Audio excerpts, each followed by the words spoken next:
Remember Caesar by Gordon Daviot. Gordon Daviot is the pen name of Miss Elizabeth Mackintosh, a Scottish novelist and playwright. She served educational institutions in England and Scotland as a physical education instructor and soon started writing novels under another pen name, Josephine Tay. Remember Caesar is a parody on William Shakespeare's Julius Caesar. The play is about a pompous and proud judge who fears a life threat after he discovers a message Remember Caesar scribbled on a piece of paper in his pocket. Who is Caesar? What is he remembered for? If we want to know the answers, we should go through the pages of history. Julius Caesar was a brilliant military general and great Roman monarch. He was born on the 13th of July in 100 BC. He created the Julian calendar, which is the basis for today's calendar. He was assassinated, that is murdered, by a group of Roman senators in 44 BC. The day that Julius Caesar was murdered, that is 15th of March, was called the Ides of March in ancient Rome. Now let's get into the lesson. Lord Weston was a prominent judge. One morning he was busy giving advice to his assistant Mr. Roger. While searching for a fill for his pipe, Weston discovered a small piece of paper in his pocket with a warning, Remember Caesar.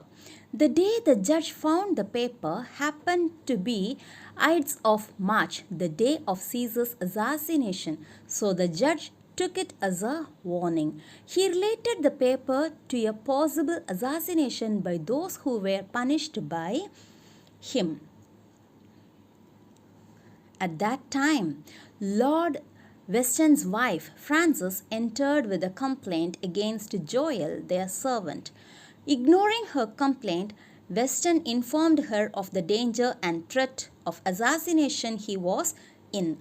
But Frances didn't take it serious. Instead, she laughed at his fears and left the place. From this, we come to know that the lady had been fed up by her husband's senseless fears. At that point, Weston noticed a package on the chair.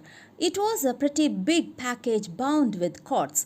Roger informed the judge that a man came there with a parcel and he told Roger to hand it over to Weston. As a rule, Roger didn't ask the man what the package contained. The judge asked Roger about the appearance of the man who gave the parcel. So Roger started describing the delivery man. He said that he was short with his hat pulled over his face and he had a mole on his chin. Suddenly Weston recalled that the man who gave him the small piece of paper had a mole too. The judge suspected that the parcel must be an explosive. He acted in a crazy way to safeguard himself, asking Roger to close all the doors and windows. He drenched the parcel in water to diffuse it. On Frances' re-entry, she discovered the mess on the floor. Horror struck, she wondered what was going on. Weston explained how they deactivated the bomb. She also noticed that her husband and Roger had drowned some valuable books to keep the explosive under the water and also ruined all her daffodils. At the sight of that stupidity, Lady Weston suggested that they should remove the portrait of their great aunt because she thought that anyone who fired from the ilex tree outside could break the portrait hanging there. Weston discovered that there was a chance of a shot from the ilex tree, so he ordered Roger to ask Joel, their servant, to stay under the ilex tree to stop anyone who could climb it. Weston got his old pistol, and Francis, his wife, warned him of the chances of a backfire from the gun because he had not used it for a long time. Suddenly, they heard repeated loud knocking on the front door downstairs. Roger and Weston stared at each other with fear. Lady Weston was also a little scared that time. Roger attempted to open the back window so that he could see who was knocking, but Weston stopped him from doing so.